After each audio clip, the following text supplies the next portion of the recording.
To part B, we are talking about what to do when things don't fall perfectly on that first, second, or third quartile, or not quartile, but standard deviation, thus giving us the 68, 95, and 99.7 rule. What happens in all of the other categories. And so here we've got a situation where we've got these lids that are going to fit on cups, and there's a small amount of flexibility so that they actually fit snugly.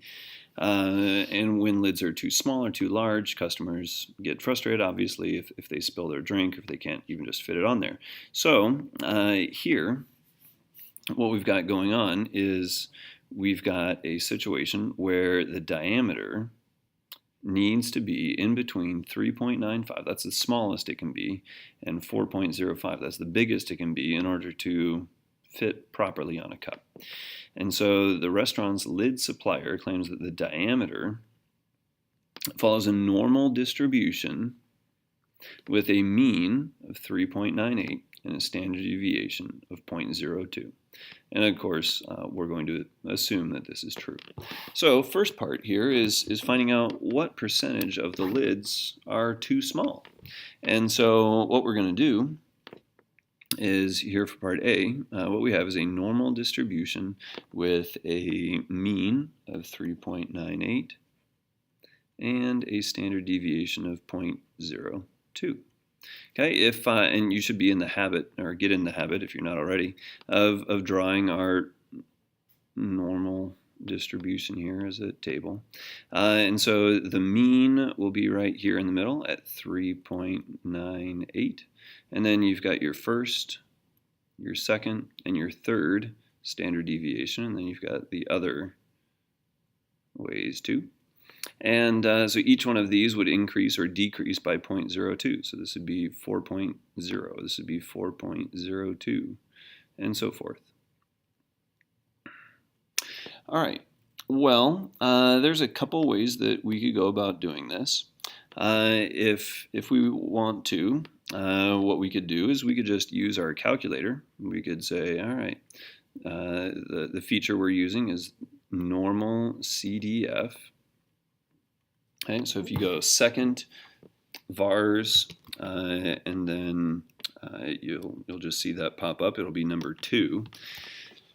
All you would need to do is put in your lower bound, and since we're really considering things that are too small to fit, well, that's anything to the left of 3.95. Well, 3.96 would be right here. 3.96 would be right here. So 3.95 would be right here, and we're looking for everything that's to the left of that.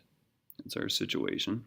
The lower bound, we just put some ridiculously small number, just to make sure that we go forever over here to the left. And then we want the upper bound. Well, the upper bound is going to be 3.95. That's going to be the biggest I want this, because that's my smallest one. That's okay. And then the third number is going to be the mean, so 3.98. And then the last number is the standard deviation, 0.02. And so when you put all of that into your calculator, it's going to spit out a number to you, and that number is going to be 0.0668, which would be approximately 6.7%. So 6.7% of the lids are too small. All right, well, part B. This time we want to figure out what percentage of the lids are too big to fit. Okay, well, we'll change colors here. We'll go with blue, I suppose. Okay, this time, well, too big is 4.05. So here was 4, 4.02, 4.04 would be this third standard deviation. So 0.05 would be like right here. And so if we think about how 99.7 is that third standard deviation, well, this is even to the right of that. So this number is going to be pretty darn small. Okay, so this is what we want. We want the ones that are too big, and so we'll do the same procedure. We'll say normal CDF, And then our lower bound is going to be 4.05.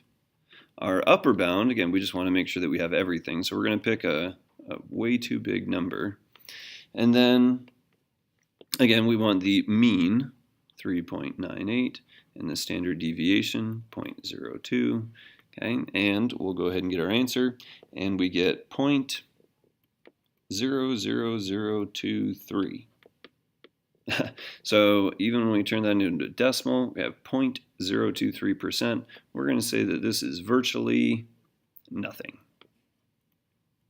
So there really aren't any lids that are too big for this. All right, and so I guess part C is the analysis, and it says compare your answers, part A and part B. Does it make sense for the lid manufacturer to try to make one of these values larger than the other? So, as I'm thinking about it, clearly they have decided that it's okay to have lids that are too small, because 6.7% of them are too small, but they did not think it was okay for any of them to be too big. Well, why might that be? Well, I suppose maybe if you're thinking about it, if your lid was too small, you'd probably just throw it away and get another one.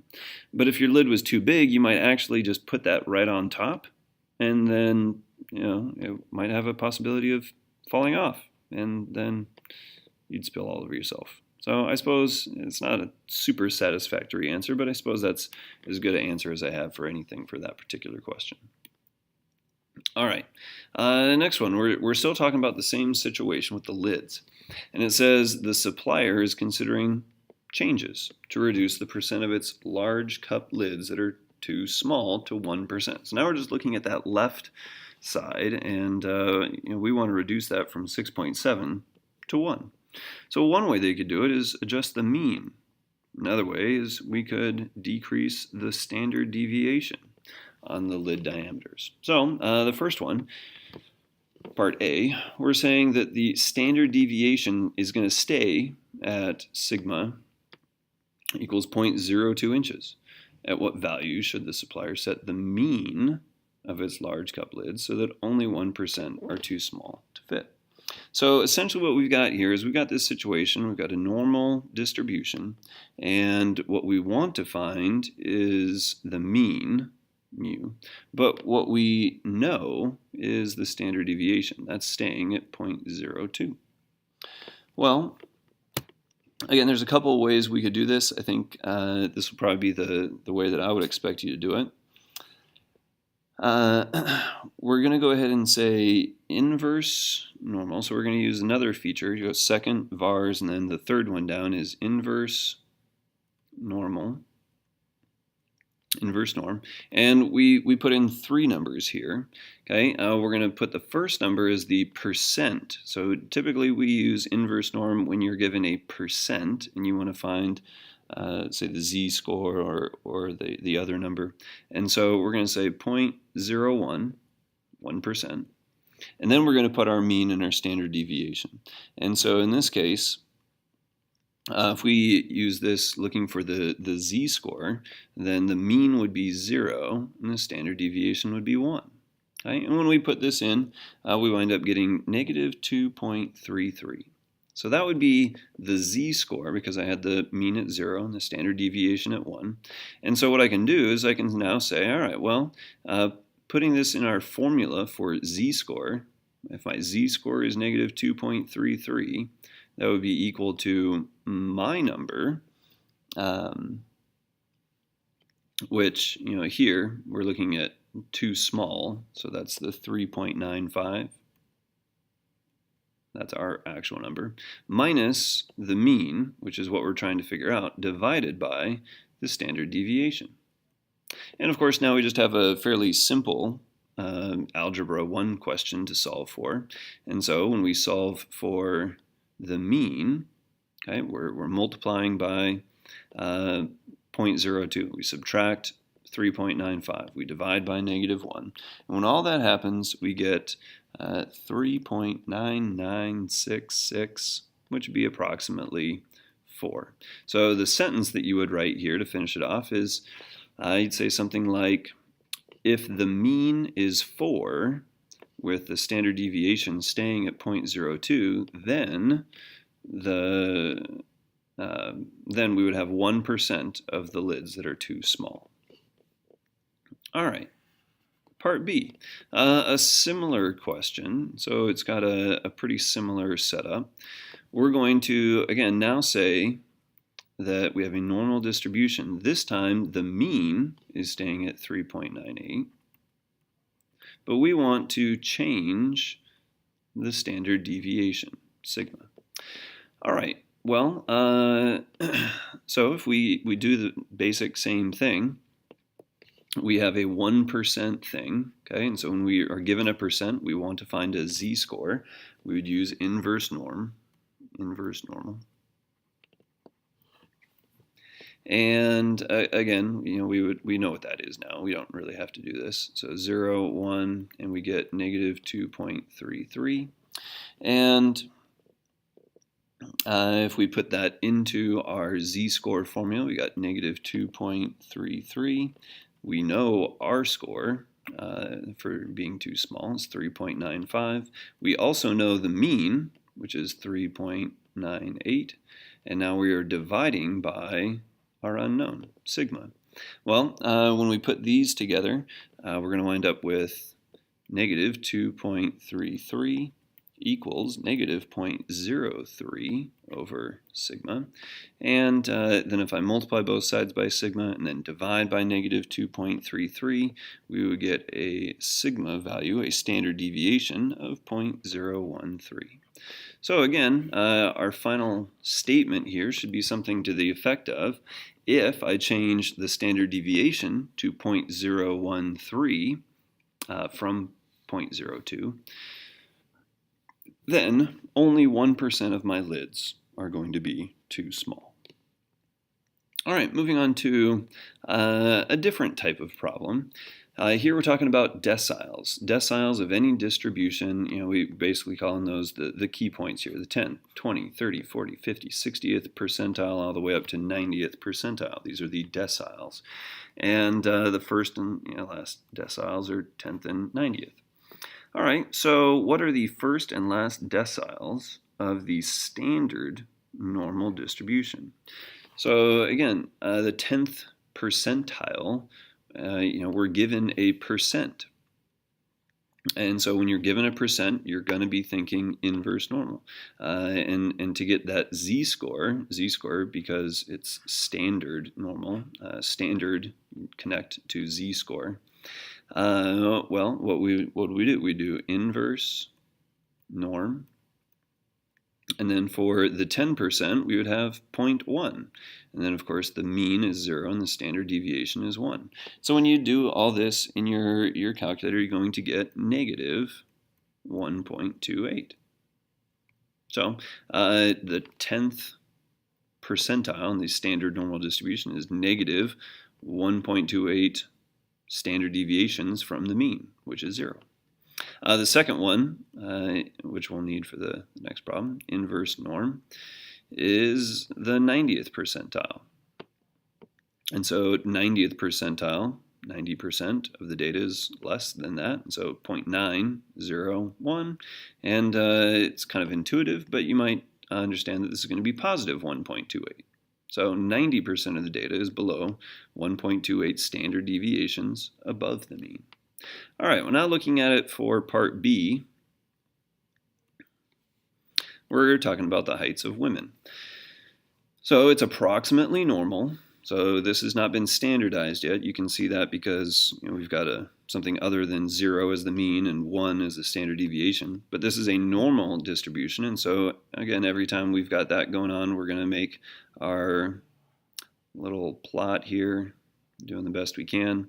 Okay, and then right here in the middle, we're going to have 64.5 inches, and then each standard deviation is going to be either 2.5 above or 2.5 below that. So in this case, we are trying to figure out what are the first and last deciles of this distribution. Okay, well, in this case, what we have, again, we have a normal distribution with a mean of 64.5 and a standard deviation of 2.5. Well, if I wanted to find the actual value for the first decile, the 10th percent or the 10th percentile, well, what I would do is I would do essentially something like I did up here. I could say inverse norm. And, well, that first one would be 0.1. And, my mean is 64.5. And my standard deviation is 2.5.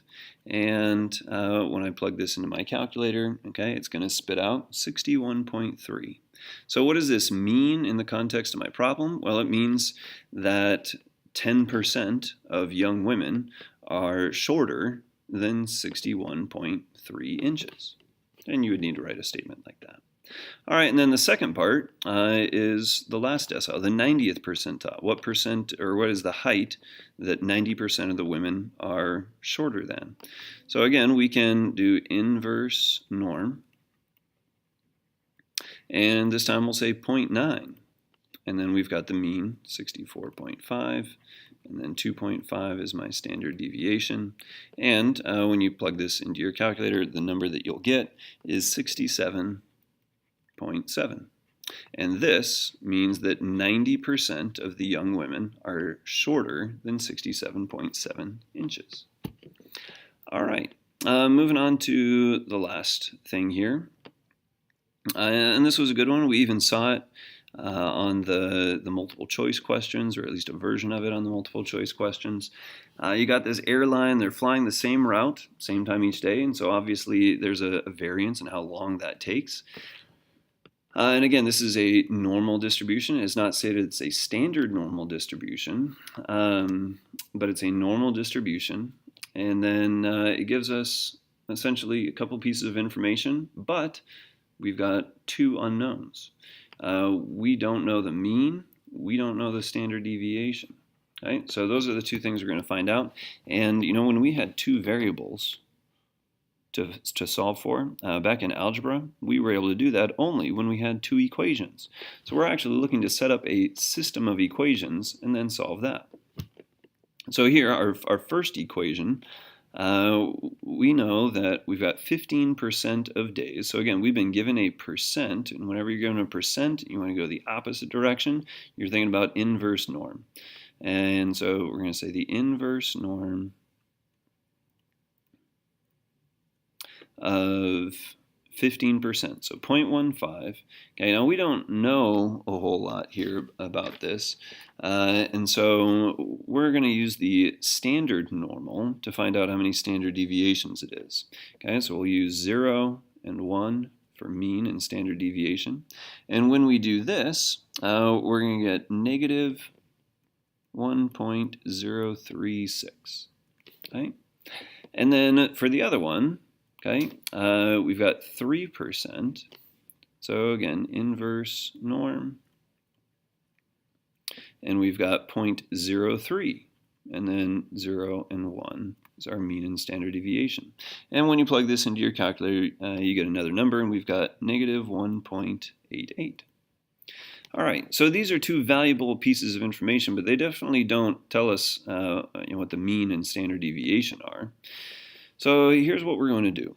We do have our formula to use our z-score, which is what we have here. This is the z-score because we used mean and standard deviation at 0 and 1.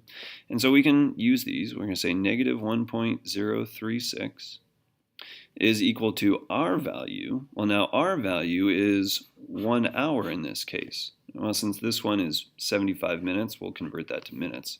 So we'll say 60 minus our mean, which we don't know, and then our standard deviation, which we also don't know. But here is an equation with two variables. Well, the other one is going to get set up very similar way. We've got negative 1.88 is equal to our value, 75, minus the mean, over the standard deviation. So now I've got two equations and two variables. Now, if you were at Algebra 1, usually those are already in slope-intercept form or maybe even standard form for you. No such luck here. And if you have, again, one of the older calculators, you're going to need to solve for one of these variables. And so I'm going to solve for sigma and get that by itself. I'm going to do that by multiplying both sides by sigma and then dividing by this number here, negative 1.036. So I'm going to wind up with 60 minus the mean divided by negative 1.036. And this one over here, I would do basically the same thing. I get sigma equals 75 minus the mean over negative 1.88. And now I have two equations solved for one of the variables. Now, I remember when I was teaching algebra, I told people, hey, if you got a bunch of decimals, the easiest way to graph these or to solve these systems of equations is by graphing. Graph them and find out where the two lines cross. And so, if you go in and you basically just treat this like your y and treat this like your x, make sure you put parentheses around it so that it does the order of operations correctly. Again, treat that like your y, treat that like your x. You go ahead and plug that into your calculator. You're going to get two lines. And now, unless you change the window, you're not going to see anything. So go zoom, and then I believe number 9 is fit, and it'll show you the intersection point, which is your solution. And so these two things are going to cross at 41.6 and negative 17.8. But you can't have a negative standard deviation, and that's what this stands for, is the standard deviation. So we're going to make that positive 17.8, and well, that's what you have. This is your answer. This is your mean, which is like our x, and this is like our y, which is our sigma, our standard deviation. And there we go. Our mean is 41.6, and our standard deviation is 17.8.